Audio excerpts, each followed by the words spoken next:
Ang susunod na programa ay rated PG. Patnubay at gabay ng magulang ay kailangan sa mga batang manonood.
Metroscapers, and welcome to another episode of Metroscape. I'm your host, Jazel Velarde, at samahan nyo kong tikman at alamin ang magandang garden na nandito sa likod ko ngayon. And can you guess where I am right now?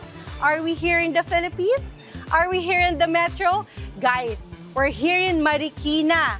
Just here, Rustic Mornings. Kilalanin natin ang ganda nitong restaurant na to. Halika!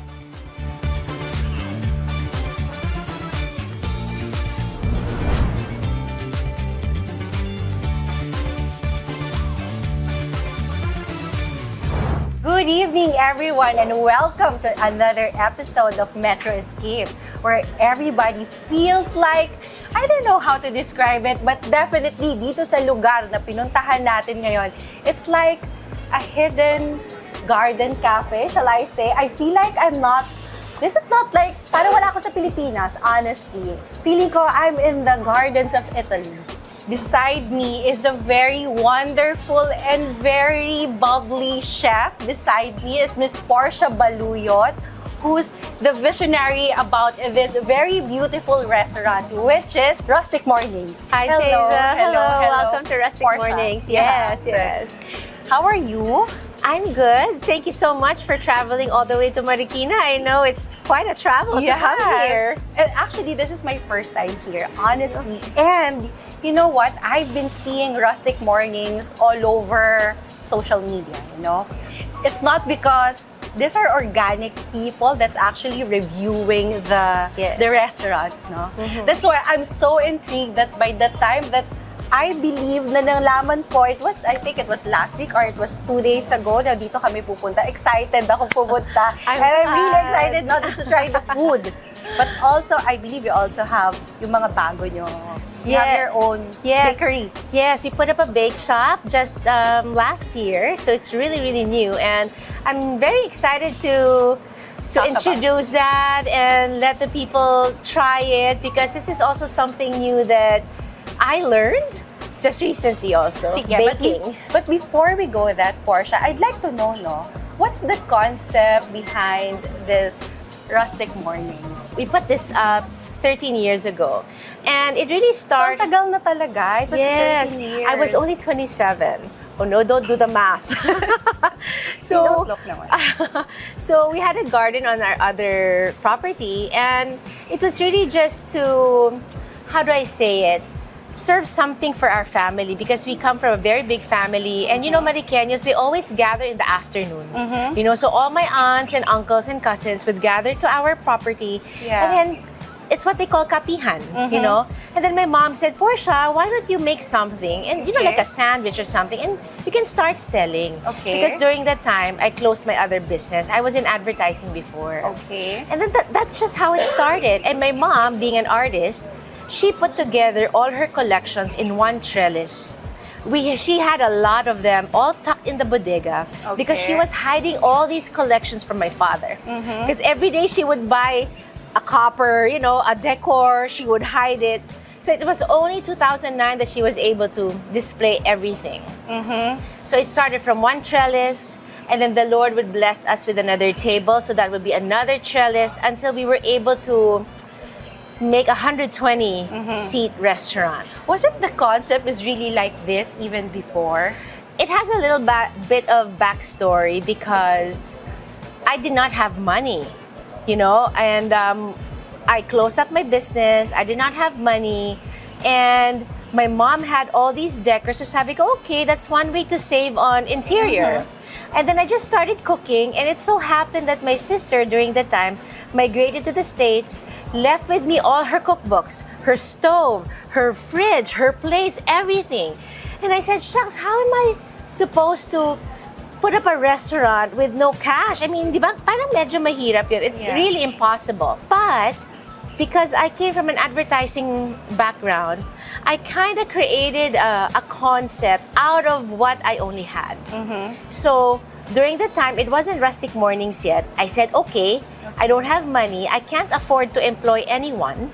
I'm gonna cook. I'm gonna do the marketing. I mean, the palengke, And So it was just you. yes, when you just it was started this. and a yaya. Actually, and a yaya. She would help out. And I took reservations. Okay. So this street, our street, was not even well lit. And I would back then. But this was the second restaurant, diba? This is well, it's still the same the Rustic Morning, sorry. Okay. The Rustic Morning. It is the second restaurant.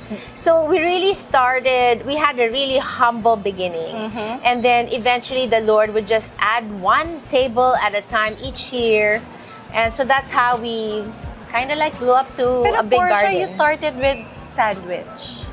Actually with butter. Butter? With butter, yes. Oh, I would make flavored butter and sell that. And then that's how it started. Wait, what's the concept? Why butter? Do you love to travel, if I may ask? During that time, no.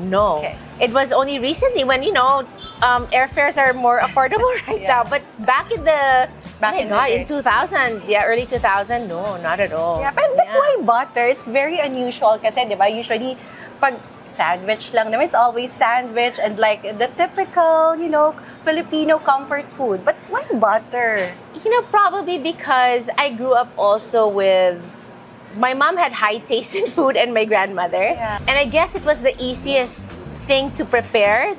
No need for a stove or anything. I would just create my own flavors. Okay. And then it was easy to make, easier to sell to my family because we all love bread. Okay. We're bread eaters, we're pasta eaters, not rice eaters actually. Okay. And then after that, I made the spinach dip, which is a bestseller here in the restaurant. So I'll let you try that. I'm so excited to try Yes. because, Portia, I love butter. Oh really? Me too. I mean, Butter is so good, Just a quick tip though, every morning, I've learned this. I've been doing this for about 5 years now. Every morning on my coffee, black coffee, I mix it with butter Yes. because they said It's good. The good fat. it's a good fat. Yes, yes. Anyway, Portia, I'd like to know more about the food that you are serving now here at Rustic Mornings. Can you talk about it?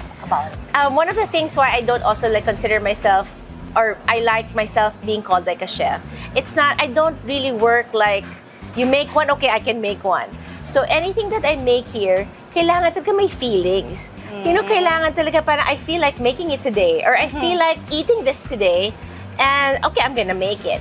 So Which is good, kasi you make your food with love. Diba? yeah, I'm not really the technical kind of chef. When you actually. prepare food with love, it translates it. So Yes, when the customers like us get to taste it, we also fell in love. Honestly, guys, when I step here, ang daming tao.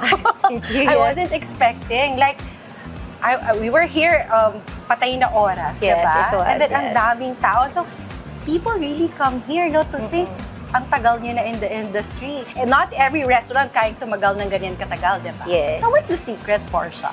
It's Besides the love. yes. Well, yes, that's true. One, you really have to love what you do. Okay. Second, you also have to train your people or to allow them to also love the company and what they do. And This is important. and one thing I'm also very proud of is that most of my employees have been with me since I started. So that's why, consistency really is the key to everything or to any Yeah. business. So that's why it's not so hard for us to be consistent with the food that we bring out, or just as how the portions, everything, even the ingredients, everything, we just try to be consistent. Yeah. Consistent on everything. Pero Rustic Mornings is known for all-day breakfast. Tama? Yes, yes. Yeah. And the serving is so big, no? From butter to sandwiches, and you are already in like the all-day breakfast menus. Paano nangyari yun? Well, so my first restaurant, which was Isabelo, it was a nighttime restaurant. I was young. I mean, I could work till nighttime. Okay, that was the first That was restaurant the first where one. you launched the butter? Yes, kind of like, yes, okay. yes. And then I said, I wasn't seeing any of my friends. I mean, I was 27, 29. I wanted to go out and party. So I said, okay, you know what? I wanna work in the morning. All right, so hence the conceptualization of Rustic Mornings. So it happened after 6 months, a year. And then, but still, I wasn't able to go out with my friends because I was still working till nighttime. Yeah. But it really just... Hindi ka makagimik. Hindi mo nang makagimik talaga. But it's an all-day breakfast also because I really didn't want to work at nighttime anymore. So that's why our operating hours are only until 4 and 6 p.m. on weekends. But that's also good for me and even my employees because we all get to our family, we all get home to our families and no one's late actually. None of my employees are late the next morning. So that's a good thing for us. Portia, besides that, no, what's the concept? Why did you choose like this kind of theme? It's like a hidden garden, eh. Yes. Well, you know... What's the inspiration? Okay. So, when I was conceptualizing the restaurant, I couldn't put it together in words. Kasi dapat you have to put it on words, diba? Pero your Portia, the branding. previous restaurant was also similar to this. Yes, but at nighttime. Yeah, so it was more romantic. I targeted more the couples, you know, or special occasions, ganyan. So when I was conceptualizing this, I had to bring out a feeling. That's the only way I could describe it. So it's like, okay, how do I want my mornings to be? Okay, I want to be in a very nice hut. Okay? A very nice what? Sorry? A hut. Like a kubo. Like a kubo, pero modernized ng konti. Okay. So, like a nice hut. And when I eat my breakfast, I don't want to be judged when I eat my breakfast because during that time, di na ngayon, because I look after my health, no? I wanted my bacon there. I wanted my fried rice with aromatic, yung talagang mabango na bawang. And then I want my fresh orange juice. Okay. And then when I want my breakfast, gusto ko paglabas ko, I'm stepping on grass. And then I'm on my white, you know, parang linen duster na maganda. You know, that was how I was envisioning it. And then I wanted my pile of bacon, my rice, my tapa, my tocino, but I also want my pancakes there with really good whipped butter. Ang cute mo, you know, and no one's gonna judge me. Okay. And I want to be able to enjoy my breakfast na hindi formal. And then I'll eat, I go back to my room and I go back to eat again and no one's gonna judge me. When I translated that to a name, sabi ko, okay, I want a morning that is rustic, not pretentious, diba? No one's gonna judge you. I'm here to indulge. I'm not here to think of my diet. Okay. But I'm here to enjoy, savor the moment, enjoy the sound of the leaves. And then you have your little dogs running there. Is it one of the reasons why your serving is so generous? Yes, and plus, I frequent the America back then. So, and plus, of course, coming from advertising, ano ko na yan eh, minarket test ko na yan. I went around Marikina, I went around QC, Cainta, Taytay. I kind of put together what these cities did not have during that time. Okay. So, are you from here? Marikina lang din? my family is, yes, my mom's side. They're really Mariqueños, which they call themselves katutubo. Talagang Mariqueño talaga. That's why you put up your restaurant here. Yes, and we lived here also. So from that side, you have the first restaurant, which is Isabelo. Why did you put up another restaurant?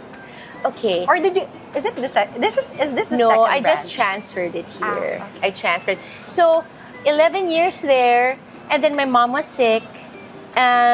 She decorated everything. Everything, interior, exterior, that's her forte. Okay. And I would take care of the food. And sometimes, sometimes mangingialam ka, Ma, why don't you move the table there, transfer it here? And she would tell me, it was so funny, in her madam, wag mo akong pakialaman sa aking decoration. So, Well, one of the reasons also why I moved here because, well, it was it was just an inquiry for parking until my uncle said, why don't you just, build it here? And I wanted to see my mom in a happier aura because syempre naluma na doon, she was sick, and that is why I have a tribute about her in this entire wall. She loved mosaic. So she mosaiced everything, all the pots, the pathways, the table, she mosaiced them. And one of my tributes to her is this wall mosaic with rose bushes. She's a painter. Yeah, I'd like to know nga rin more about the details of the restaurant. No? Yes. Like, here, what do you call that? Yung mga ganyang klaseng plants. Oh, nako. One time she told me, Portia, you have to learn about plants. Yeah. Because if I pass away, who's gonna take care of the plants? So, once naging plantita ka rin for a No, while? I hired someone. Because I can't. I do so many stuff na talaga. But I am starting to learn to love, appreciate, and take care of them. But with my landscaper pa rin. So, yeah. Portia, how big is this place? This is about, I guess, 3,000 square meter. Malaki, no? Yeah, I malaki know siya. this. It's so big. So, you also cater like weddings? Do you do that Yes, for I do. reservations? I do. So we cater small weddings and big weddings. So, how many rooms do you have here? Well, we have the indoor for something more intimate. So this is a maximum of 70 packs. Okay. So we have small birthdays or baptismals. We do a lot of that there, or intimate weddings.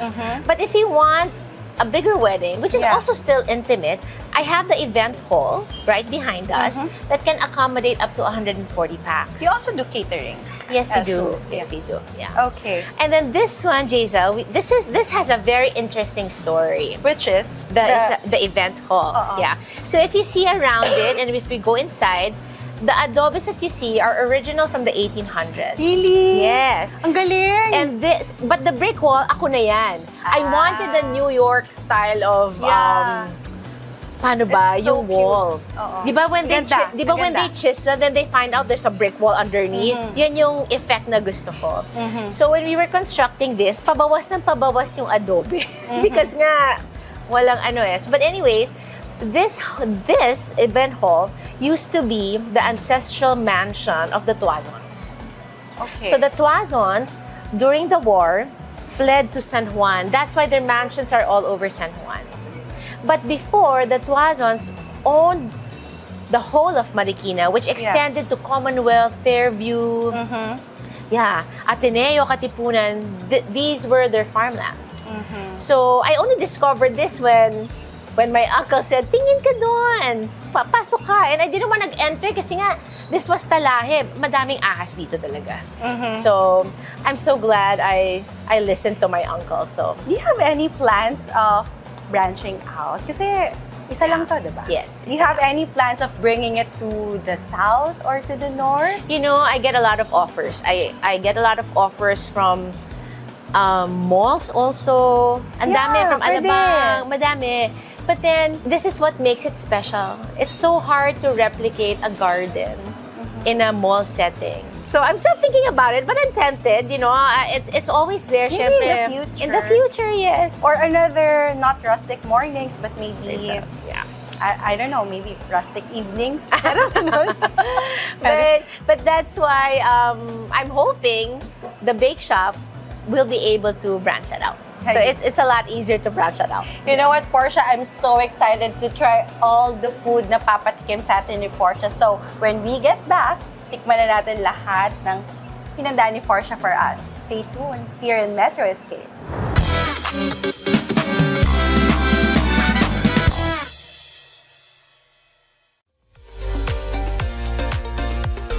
They say life begins at 40, but for many of us, the 30s where the real internal construction happens.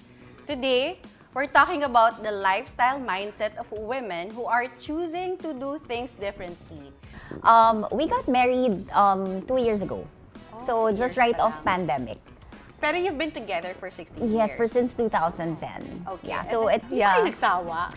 Actually, we get asked often. Like, Yeah. di ba meron yung 7-year itch? Yes. We were both like waiting for it. Where is it? Like, eto na ba yan? Ganyan. Where is that 7 years, but it never really happened for us. At this point, it doesn't bother me anymore what other people thinks about the narrative of a family. Yeah. Same as my age. I'm happy, I'm at peace, which is very important. I'm good. So, hindi ko na kailangan mag-explain kahit kanino.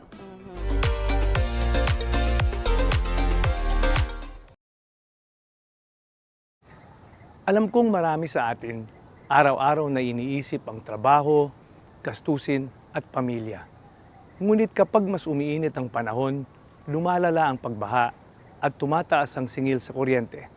Dama natin na ang kalikasan ay bahagi ng ating pang-araw-araw na buhay. Kaya't malinaw ang utos ng ating Pangulo. Dapat kumilos ang pamahalaan sa mga problemang nararamdaman ng tao araw-araw at kumilos ngayon. Sa ilalim ng kanyang direktiba, nagtatrabaho kami upang protektahan ang mga komunidad, linisin ang mga daluyan ng tubig, palakasin ang sistema sa pamamahala ng baha, pagbigay ng malinis na tubig, at pamahalaan ang ating likas na yaman upang mas ligtas ang mga pamilya at mas matatag ang mga gastusin. Ngunit hindi ito kaya ng pamahalaan lamang. Sa Earth Hour na ito, hinihiling namin sa bawat Pilipino ang isang simpleng hakbang. Patayin ang ilaw at tanggalin sa saksakan ang mga appliances na hindi ginagamit. Isang oras lamang, ngunit kapag sama-sama, ibig sabihin nito ay mas kaunting konsumo ng enerhiya, mas kaunting pasanin sa kalikasan, at isang hakbang tungo sa pagprotekta ng ating mga tahanan at kinabukasan.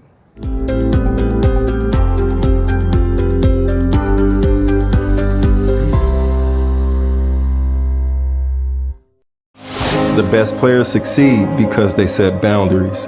Every great athlete wins with control. Always have a game plan.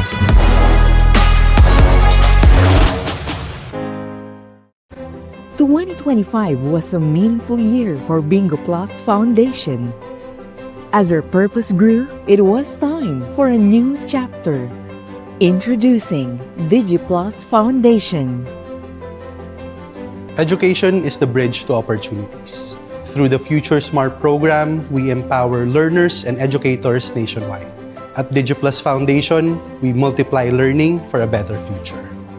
Healthcare should come with no barriers.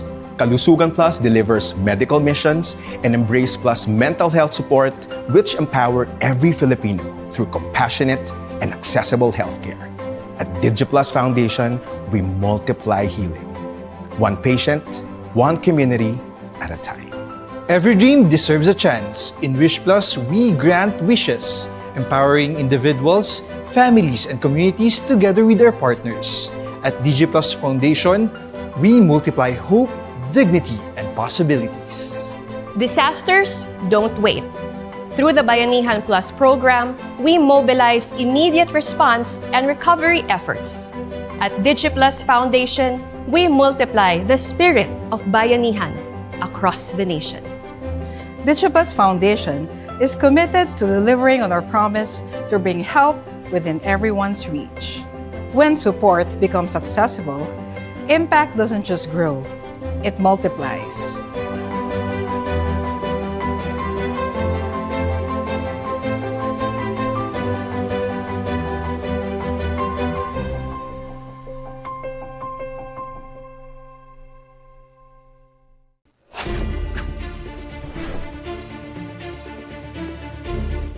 Ako po si Ox Baliado, ang host po ng The Game Changer. Ume-ere po tuwing araw ng Martes, alas 8 hanggang alas 9 ng gabi. Ganon din, kabilang po ako sa programang The PH Insider on TV. Kasama ko siyempre ang aking mga kagrupo, si Attorney Rizandro Unay, at ganon din si Attorney Eugene Riego at si Professor Dennis Coronacion every now and then. Bahagi din po tayo ng D8 Patrol na ume-ere po Lunes hanggang Biyernes, prime time sa hapon, alas 5:30 hanggang alas 6 po ng gabi. Ang unahin po natin ng Game Changer, layunin po natin na maipakilala ang bawat guest ng programa. Hindi lang po yung pagkatao, bagamat ang kanilang mga advokasya, na kapag-pakinabang siyempre sa mamamayang Pilipino, sa mga manonood, at sa mga nagsusubaybay ng programa. Isang show na masasabi nating makatutulong dahil sa maraming inspirasyon na ibinabahagi ng ating mga guest. Ang show na The PH Insider provides us a potent venue for discussion on the pressing issues, mga usaping panlipunan kung saan lahat tayo ay direktang apektado. Well, as far as I'm concerned, as being one of the hosts, I always keep myself abreast with the changes, with the news. Siyempre, para makapaghatid ng totoong impormasyon, taliwas sa mga lumalaganap ng misinformation, disinformation sa digital media. Being in the mainstream media, siyempre, isa sa mga obligasyon natin ang makapaghatid ng mga konkreto, factual, makatotohanang impormasyon para sa mamamayan. Sa paghatid ng impormasyon, layunin natin ay may taas ang antas o ang level ng kamulatan at kaalaman ng bawat Pilipino, mga manonood ng ating programa. Sapagkat naniniwala ako na bilang informed citizen will allow us to be not to be complacent. Doon po nagmumula yung kaisipan na hindi po tayo nag-aantay kung anong pwedeng gawin sa atin ng pamahalaan, bagamat tayo'y nag-iisip kung ano ang magiging kontribusyon ng bawat Pilipino sa ikauunlad ng sarili, ng pamilya at ng sambayanan sa pangkabuuan. Ang D8 Patrol ay ito po ay avenue para maghatid ng mga balita ng kagaya ng sinasabi ko kanina bilang sa mainstream media, yun po yung may fact check, which is very vital. Kaya kailangan nandiyan pa rin tayo sa obligasyon ng isang totoong journalist. Mga balitang inihahatid ng ating news program para sa kaalaman ng sambayanan at least ma-inform natin ang sambayanang Pilipino sa mga kaganapan sa lipunan at gaya ng binanggit ko kanina makatulong para maiangat din ang kanilang concern o ang concern ng bawat isa pagdating po sa kapakanan ng bawat Pilipino. Muli po, inaanayahan ko po kayong patuloy na subaybayan ang ating mga shows dito po sa D8TV. Siyempre, ang ating pong D8 Patrol, umi-ere po mula Lunes hanggang Biyernes, alas 5:30 hanggang alas 6 po ng hapon. Panoorin po natin at patuloy na tangkilikin ang The Game Changer every Tuesday, 8 to 9 p.m. And of course, patuloy po natin suportahan at subaybayan ang The PH Insider on TV tuwing araw po ng Biyernes, alas 8 hanggang alas 9 ng gabi. Maraming salamat.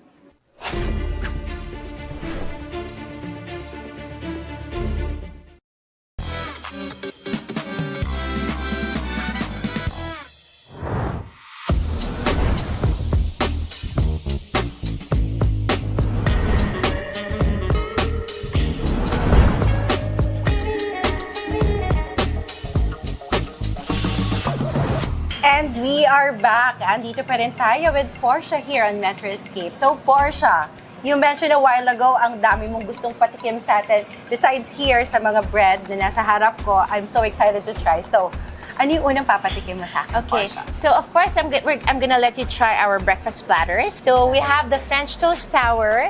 All our breads we make it also in house. And then I also have the pancakes hash brown platter.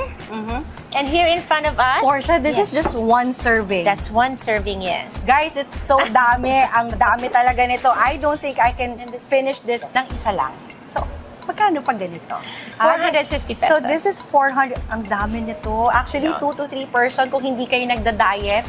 Pwedeng-pwede to Yeah, very Diba? American size talaga. And one thing I noticed also, anyone who comes here always have a take home with them. Kasi Kahit malaki ako, mag-take home ako. And then I will let you try the spinach dip. The dish has Okay. started everything, so it's Okay. still coming. Okay, so that would be our appetizer. Yes, Alam mo, that would parang be natatakam appetizer. ako, diba? Just looking everything in front of me. It's like your Dami typical talaga. comfort food na parang you wanted to eat everything. It's not just only for adults Definitely your kids will enjoy, especially this one, the French toast. It's so appetizing. Like, titignan mo pa lang, busog ka na. That's how you feel it diba? So, Portia, can you tell us more about first which dish you want me to try first? Of course, if you come here 8 in the morning, I will definitely recommend that you try the breakfast platters. So because it has everything in it. Which is this. We have a lot actually a lot of combinations. So I would always recommend to choose a breakfast platter if you're here first thing in the morning because it has everything in it. But we have a lot of combinations that you can choose from. Okay. But this particular platter has the pancakes, the hash brown, which I take pride of, the omelet and some ham. We also make the butter, our own butter. Is this the butter that you were... Not yet. Hindi na to. Wala na yun. And excited na naman ako to try. And then we also make our own pancake syrup. Okay. But this is homemade butter. Yes. Okay. Let me just grab this one first because like what I said, I love butter. It's a bit sweet, no? Yes. It's not your typical butter, no? But it's so good. It's kid friendly. Yes. This butter is really for our waffles and our pancakes. Yes. It's a specific butter Specific for that. butter for that, yes. Kasi some would... Pero you have syrup naman, that's optional. Yes. Optional, You also yes. make this syrup? Yes, we do. We do. Ang galing mo naman! You also make everything! May pangarap kasi ako, gusto ko nasa grocery naman yung mga ganito. Actually, pwede. Don't you have any plans of doing that? Well, nauna yung bake shop, so... Nauna yung bake shop? Or do you shop. sell this in your bake shop We also? do. I So wanna try. there's a tip though. You have to like point it completely down, or I can be the one Yeah? to You can help me. So you just want to try the syrup there. Yes. I wanna try. Syrup muna. Kasi sometimes it's the condiments that matters, Yes. diba? Once the condiments is perfect na, parang everything else is perfect. Like what you said, diba? Everything is homemade.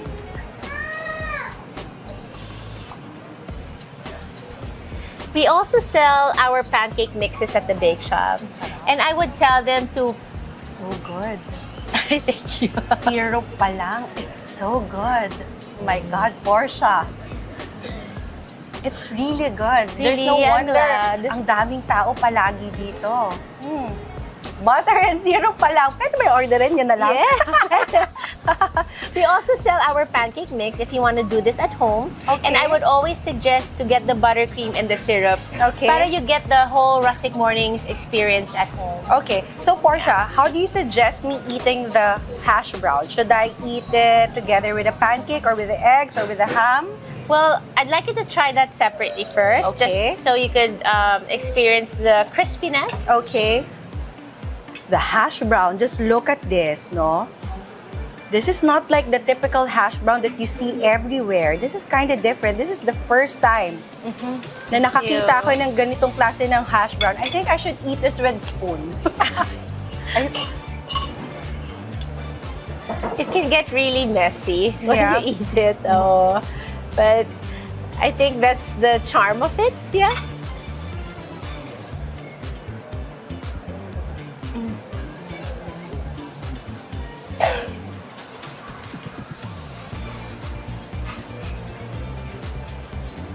So good, Portia. Thank you. The crunch, it's still crunchy. Kanina pa tuluto, but until now, crunchy pa rin. In fact, kaya kong kainin to lahat eh. Kaso mabubusog ako sa dami ng nakahain sa akin here. It's so good. It's like, you know, I must say, para siyang ano eh, like this one, the crunch right here, it's like chips. Yes. No? Or the okoy, the Filipino, you know okoy, like a shrimp, a deep fried vegetable shrimp. Na it's so crispy. Because most hash browns are cooked in the griddle. You know, they just flatten it in the griddle, and they're not crunchy at all. Or the typical hash brown that we buy in the grocery. So I wanted it to be different. Because, you know, breakfast restaurants, we all sell the same thing. You know, everyone has pancakes, tapa, tocino. But during the time when I was conceptualizing it, I wanted it to be the best breakfast. So I found ways how to present it para kakaiba naman. Kasi all of us will be selling hash browns, di ba? All of us will be selling pancakes. At the same time, it's so fun to eat it eh. Yeah. So the kids will actually love it. Like, pwede sila magganyan-ganyan. Yes. In fact, I'm sure my kids will actually enjoy eating this one kasi my kids love hash browns din. And French fries, they also serve French fries. Yes, we do. Diba? Now we have here the pancake. So for the pancake, I suggest you eat it with the butter and together with the syrup. With the syrup and the butter, okay. Alam nyo guys, when you come here, make sure you're not on a diet, ha? Buti na lang it's breakfast, no? Yes, yes. You have enough time to burn it. To burn it. The whole day. Kasi parang the calories, eh.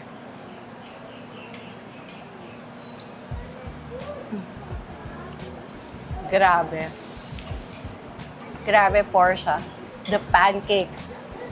It's so different. It's so malambot. It's so fluffy. you. Just look at that. Ang sarap. Sobrang sarap. Definitely, this will be your next kid's favorite. So everybody who's not from Marikina, come over here. Try their pancakes. Try their hash brown. It's so good. How about the eggs? I'd like to try the eggs too. Okay. Well, Diba? yes. The eggs, we just have a different technique in cooking that because I want my eggs fluffy, but I also don't like adding too much milk or water. Yeah. So I like to have the eggy taste to it. So it's very simple lang naman. We just made sure to make it fluffy. Okay. Yes. Now, what's the next dish that you want me to try? We have here the French toast tower. I just plated it ng pahiga because this is gonna be too tall. But we make our own brioche. So this is a brioche which we slice like almost 2 inches. Okay. So I serve it also with roasted peaches with our buttercream. Yeah. Just look at this. Grabe, the presentation, unbelievable. How much is this, Portia? The French toast sour is 460 pesos. Actually, this can fit for about 2 to 3 yes. people, or maybe 4. One person can actually eat this slice of this brioche. It looks so good. It looks so appetizing. Parang, alam niyo, this is the typical na pang Instagram. Before you eat, you have to take photos of it, and then bago mo kainin. Like the usual. Yes. Like the usual generation. During that time when you conceptualized everything, did you actually consider that one na kailangan Instagrammable? Oh yes, of course. Because now in this time, di ba, bago talaga kumain eh. Online presence is very important. So that's why also, di ba, you said you see us all over TikTok Yes, or all yes. over Instagram and Facebook. We really had to focus on that, especially 2025. Siyempre, I'm getting old too, so parang I didn't know how to navigate the online, having the online presence. And I really had to allot a budget for that. Yeah. Okay. Sige, let me try. I'll help you with this. Okay, So please. it's nice to... This bottle is a little tricky, so you really have to place it downward because otherwise it's gonna aim at someone else. So there you go. So after the French toast, what are we tasting next? Okay, you can choose if you want to Or try. maybe the spinach dip, para Yes. madali na siyang i-try. Okay, no? let me get this for you. Okay. The spinach dip is the dish that started everything. Okay. This was the time when my mom said, Portia, why don't you sell something to your aunts and uncles? And then I made this, and then that's how the restaurant began. Pero this is like your perfect appetizer eh, di ba? With the Yes. spinach. Oh, just look at this, guys. So just look at that. See? OMG. Ito, pwede mo rin itong ibenta sa grocery, Portia. Yes, we sell that in the bake shop in really? jars. Oh. Yeah. So we sell the spinach dip, jam, the buttercream, and the syrup as well. Okay. And you also make this one? Yes. This is your take on Melba toast. This is not Melba toast. No, I have a different take on the Melba. So what do you call this kind of bread? This is the ciabatta, which we ciabatta. grill pressed. I would put a lot and just savor on that. It's so creamy. A lot daw. Sige. A lot. I put more. Is this okay? Yeah, that's good. That's good. This is so much, diba? Oh my God. Hirap kainin ito Game. Guys, for you. Metroscapers, welcome to the show.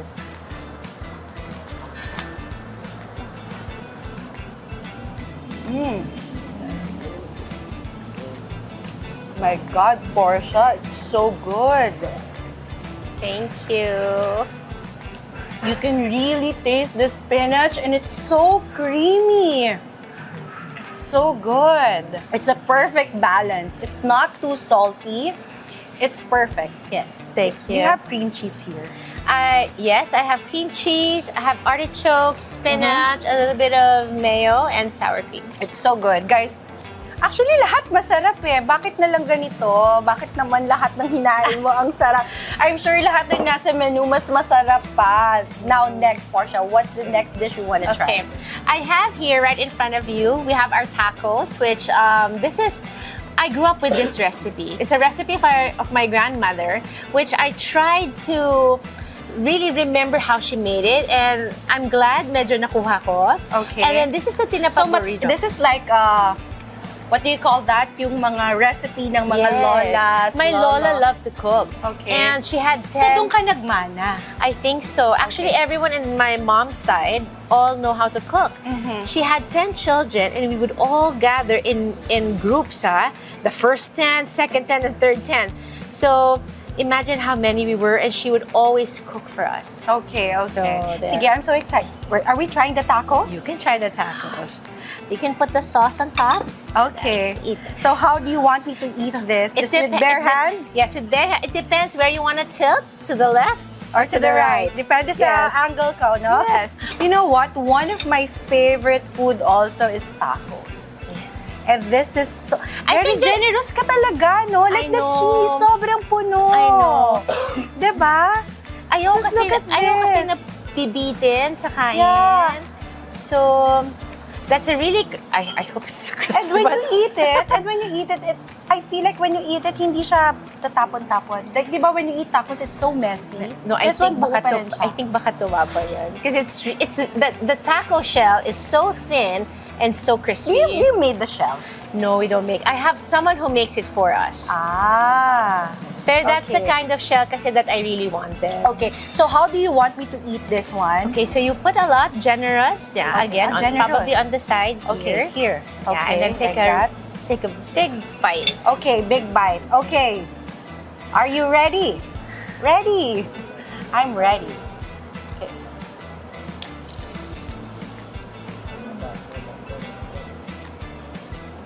This is my Filipino take on the tacos. So you have your giniling and your cheese and your cabbage and your salsa. Yeah.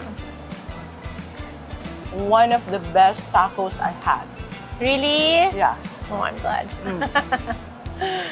This is so good, Portia. Everything I've tried is so good. I'm sure lahat ng nasa menu mo, sobrang sarap. Would you like everybody to invite here to come over Rustic Mornings? Do you have any Instagram, Facebook, TikTok, or anything? Social media website? Yes.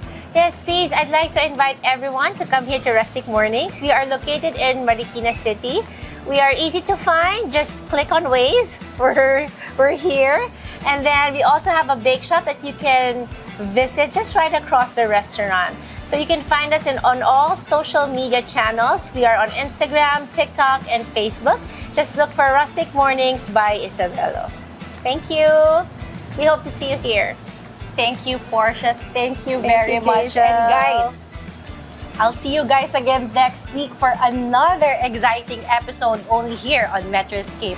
This has been your host, Jazel Velarde. I'll see you, everybody. Bye! It's so good. Thank you. Syrup pa lang. It's so good.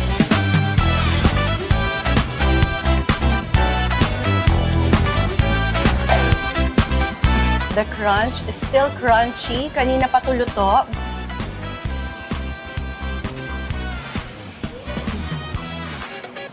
Grabe. Grabe, Portia. The pancakes. It's so different. It's so malambot.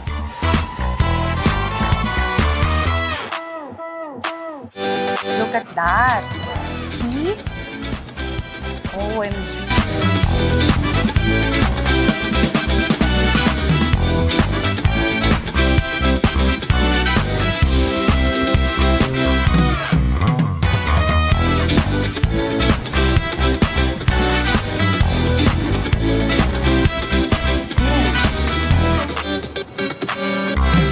My God, Portia, it's so good.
Breaking news sa politika, trending na balita, police report, lagay ng panahon, presyo ng pagkain, gasolina at iba pa. Lahat ng yan aalamin sa D8 Patrol mula Lunes hanggang Biyernes pagkatapos ng PCSO Lottery Draw, alas 5 ng hapon sa D8TV.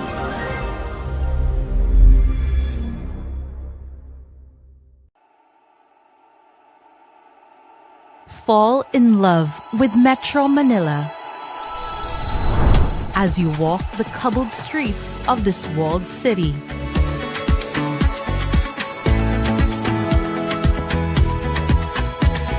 Where you can find peace inside old churches built hundreds of years ago.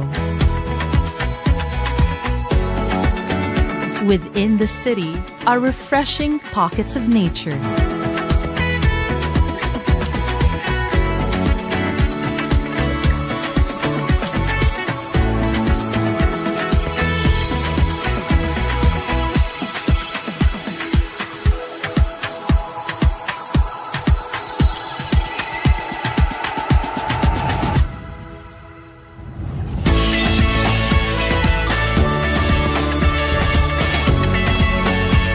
Where business flourish in diversity.